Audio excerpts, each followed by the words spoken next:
গল্প শুরুটা হয় আজ থেকে ২০০০ বছর আগে রাকাসাম নামে এক গ্রাম থেকে।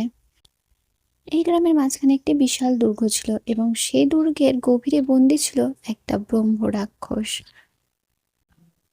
গ্রামের মানুষের বিশ্বাস ছিল প্রতি ৫০০ বছর অন্তর মানব বলি দিলে তাহলে ওই রাক্ষস তাদের কোনো ক্ষতি করবে না এবং তাদের গ্রামকেও অন্যদের থেকে রক্ষা করবে। এবং ওই বলি নিয়ম ছিল, তারা যদি ৩টি সতর্কবার্তাও পায় তবুও তাদের বলি দিতে হবে।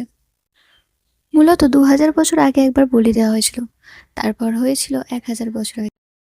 মূলত শেষবার যাকে বলি দেওয়া হয়েছিল সে ছিল একটা নিষ্পাপ ছোট শিশু। মূলত যাদের বলি দেওয়া হতো তাদের দুর্গের ওপারে রেখে আসা হতো। এরপর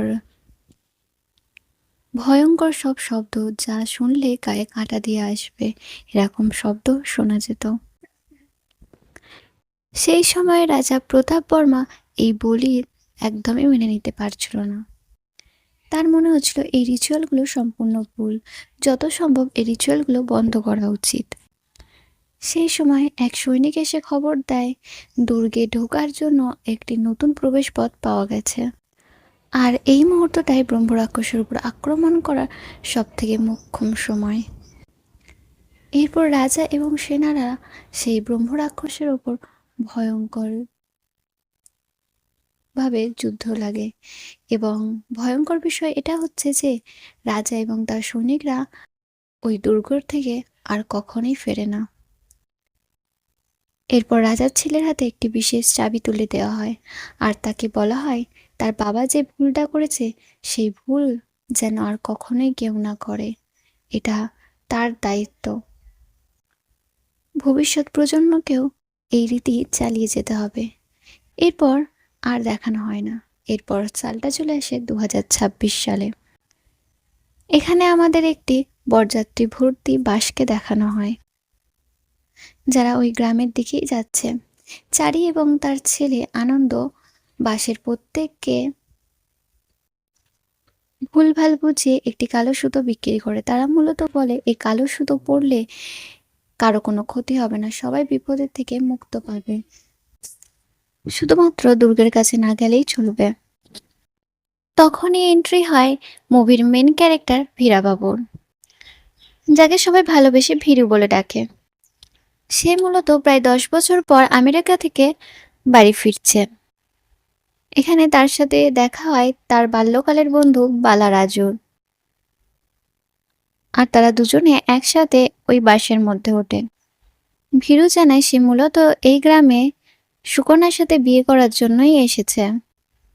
আর শকিং ব্যাপার হচ্ছে যে এই বাসটা সুকন্যার বিয়েরই বরযাত্রী। এই যে বরযাত্রী বাসটা যাচ্ছিল এটা মূলত সুকন্যা আর মহেশের বিয়েরই বরযাত্রী যাচ্ছিল। মূলত আজ সুকন্যা আর মহেশের বিয়ে, কিন্তু ভীরুর এ বিষয়ে কোনো ধারণাই ছিল না। বাসের যে নেম প্লেট লেখা ছিল সেটাও সে খেয়াল করেনি। ছোটবেলায় সে চারি স্কুলে পড়াশুনো করেছিল বলে তার তেলুগু ভাষা একদমই খুব একটা ভালো নয়।